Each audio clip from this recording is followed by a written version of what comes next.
Hi, it's you and Ellery here making bonsai in Australia, and today I'm going to show you what I'm doing to turn my new boxwood into a bonsai. So before I go on, I just want to give a brief update to my Royal Poinciana seedlings. So I actually made a video about a month and a half or 2 months ago where I went into detail in terms of what I did to actually germinate these seeds, and as you can see, they're growing quite vigorously. So vigorously, in fact, that when I went to pick up the pot to showcase these seedlings in this video, the roots had actually grown out the bottom, so I ripped up a fair few roots just trying to pick up the pot. Now I do post a range of different videos such as this in my channel, so if you are into that kind of content, hit the like button, subscribe, and I'll post a link to that video above so you can check that out if you're interested in that video. But look, I'll go into more detail now in terms of what I'm doing to turn this boxwood into a bonsai. So the first thing that I'm going to do is take it out of its pot and then start to break away the topsoil just to see what kind of a root structure we're dealing with. So take that out now. Alright, so just starting to rake away this topsoil.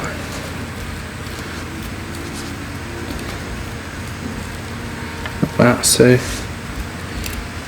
yeah, the trunk is definitely a lot thicker underneath the surface of that topsoil, and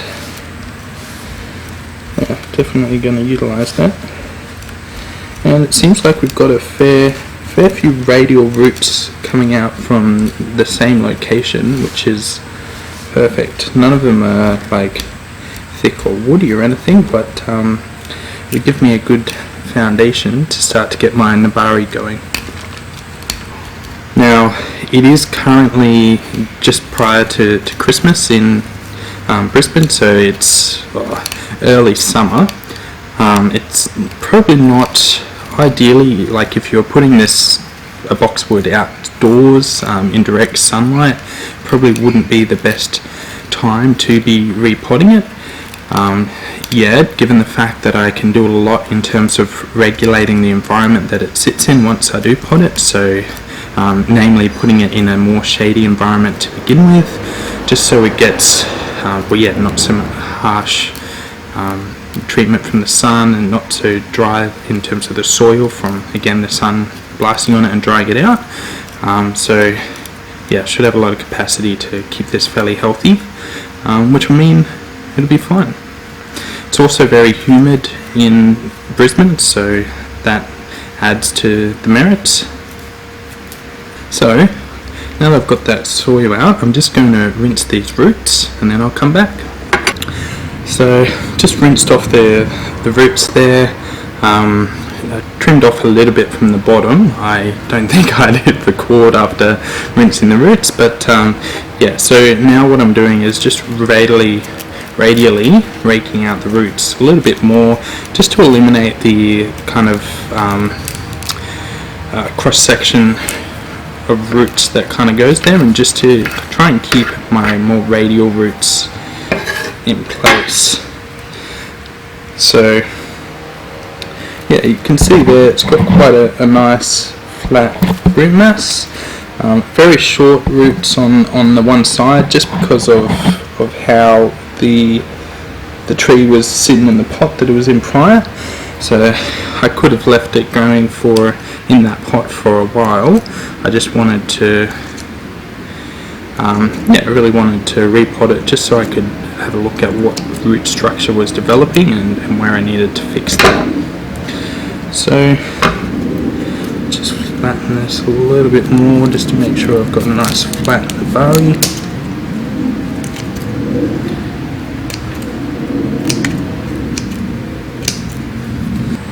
Alright, so now that I've got the roots pruned, I'm just going to have a look and see what I want to do with the branches. More or less wanting to grow it in a bit of a a clip and grow style fashion. So just get rid of some of my excess branches. Don't want too many branches coming out from the trunk. Being a boxwood, it does backbud quite a lot. but I just don't want too many branches coming out from the trunk at the same kind of location. So should have kept that other branch that was coming out there, but anyway, get a nice bit of a directional prune there.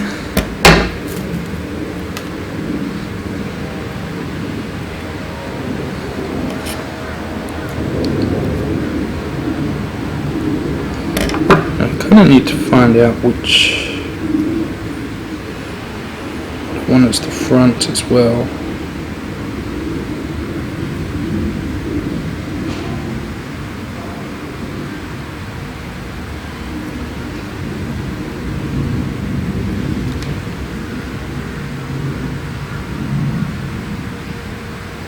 So I think for now I'm going to go with this short root side as the front, just because of the kind of the way the trunk faces you. You can see a lot more of the thickness in that trunk for now. You've also got the primary branch kind of facing towards you, so I think that'll look a little bit better.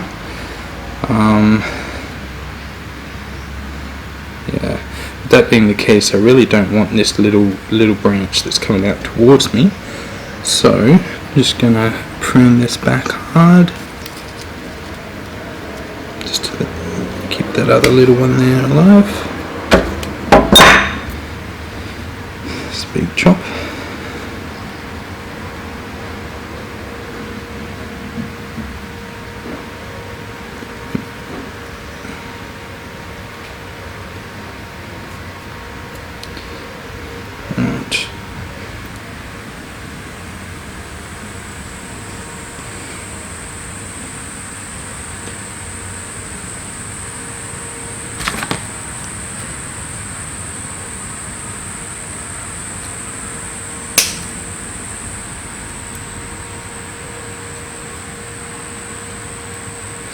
And at this point I'm just pruning the little branches just to give a bit of a profile and have a bit of directional pruning there as well. So where that leaf is, just leaving this leaf that points up, just in the hopes that a branch will kind of come up from that area.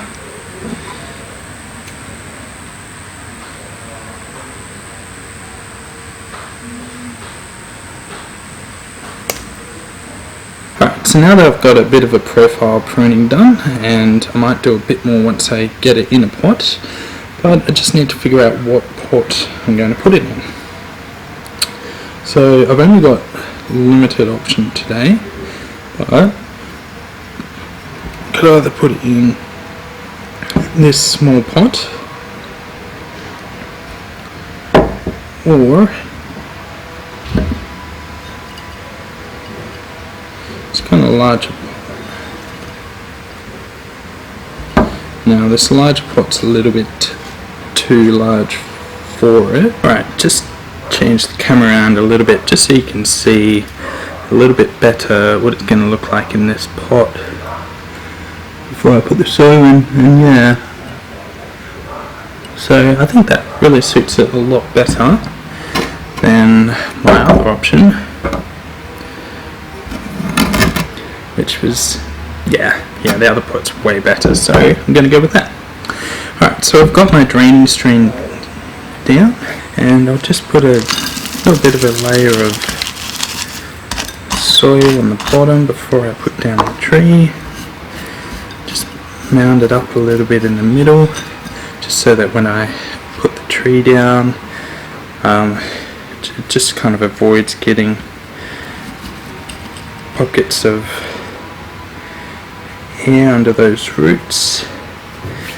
Now it's got some of the roots are kind of high up here, but I'm going to mound the soil up a little bit more towards the center.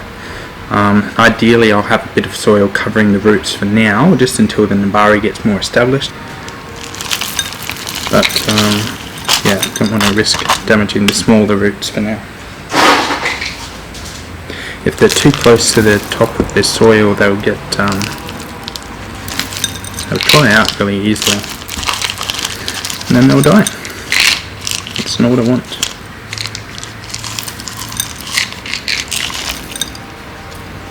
So now that I've got it in the pot, I'm just going to use a chopstick just to get the try and get the soil particles nicely mixed in and around those roots, just to avoid any air pockets, which will again lead to soil drying out around, well, not being soil there, and dry air pockets around the roots, which will result in the roots drying, which will then in effect result in the roots dying.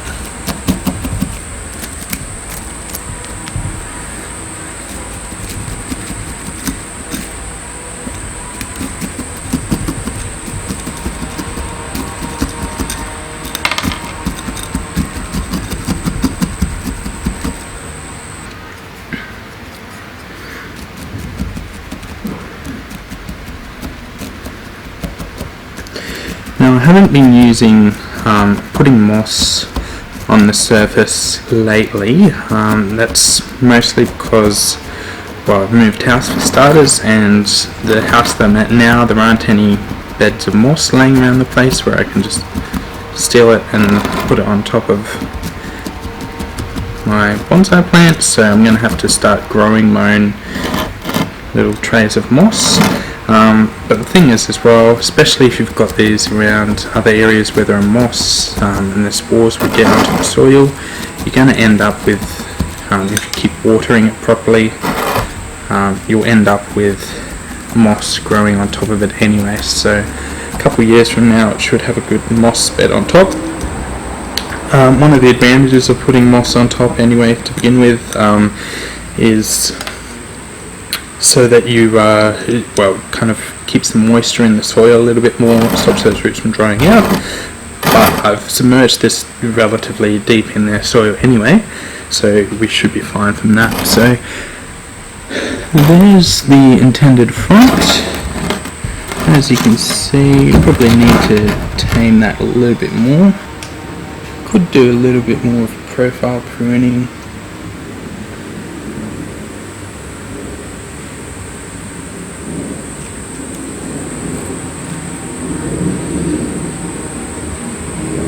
But this one coming out here a little bit too far.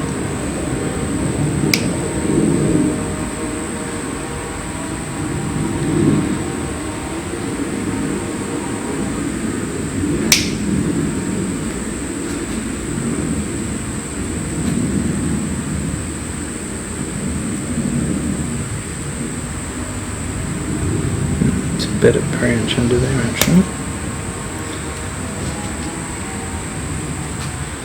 Still a little bit too far. And this one coming out here. Yeah, those branches are well placed. Or these leaves rather are well placed for our branches coming out. Cool. So there is my new boxwood bonsai. So I've just watered it now. When you do make a new bonsai and you've just put the soil in, the soil should be relatively dry if you're putting in new soil. So to get it watered properly, you do need to make sure that you water the soil, let it drain through, and then you'll probably need to rinse and repeat that process a few times, just to really make sure that the water soaks into the soil structure. So especially when you're using proper bonsai soil, such as what I'm using here, it kind of takes a while for you to soak that water into the soil and really hold in there. So that being the case, just water it a few times. General principle is to kind of wait and water it until the runoff kind of doesn't have any of the dust, the loose kind of soil content that'll be there in your new soil. So water it a few times until it's nice and moist, and then you should be good. So that's my new boxwood bonsai. Like the video if you have enjoyed it and if you've learnt something new, and subscribe to the channel if you're into watching more content such as this. But other than that, look, thanks for your time today. Enjoy your day. Bye.